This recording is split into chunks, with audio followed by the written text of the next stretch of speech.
The Talmud shares a story with Rabbi Shimon Ben Tzadok, who lived in the last generation before the destruction of the temple in Jerusalem. Rabbi Shimon said, I never ever in my life ate in the temple from a sacrifice of a Nazir, a Nazirite, someone who vowed not to cut his hair, not to drink any wine, not to pass near a cemetery for a given amount of time.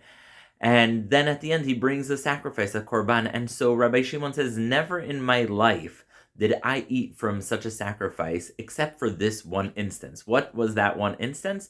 Well, he was walking in the temple and he sees this beautiful young man, and he sees him bringing a Nazir's sacrifice, and he sees the long hair that has not been trimmed for a while, and the body that has not been attended to. And Rabbi Shimon tells him, why has a young man as beautiful as you chosen to neglect himself and turn to this sort of asceticism? Why did you choose to separate yourself from the world and look the way you look and become a Nazir? And the young man says to him, I want to share with you a story. I was walking in the south of Israel with my sheep, and I come to the well, and I look in the well, and I see my image. Remember, no mirrors back in those days. So he says, I see my image, and I noticed how absolutely beautiful I am. And my evil inclination tempted me. It tempted me to focus on my physicality, to go out there, to pursue the Greek way of life in which physicality matters more than anything. And at that moment, in order to curb my enthusiasm, in order to curb my yetzer hara, my lustful, my material desires, I swore that I will become a Nazir.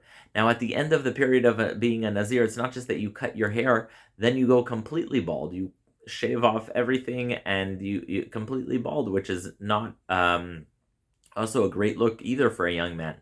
And so he said he did that. And Rabbi Shimon said, I was so moved by this young man, I ate from his sacrifice. And this is despite the fact that in general, Rabbi Shimon says that being a Nazir is not a good thing. Why? Because separating yourself from the world is not always a good thing. And it's really only in a way that it's meant to curb our negative and I would say desirous in a negative way impulses that it's permitted. Now stop for a moment and compare this story with the story of where the word narcissism comes from, right? Narcissus, in the Greek mythology, he stands and he looks in the well and he just falls in love with himself. And so Judaism says, if you see yourself leaning towards physicality a bit, that's fine. God created us in a physical world, and that's why, in general, being a Nazir is not a good thing. However, if you see yourself being completely overtaken by that aspect, then there's need for a hard stop, and that's the idea of the Nazir. Shabbat Shalom.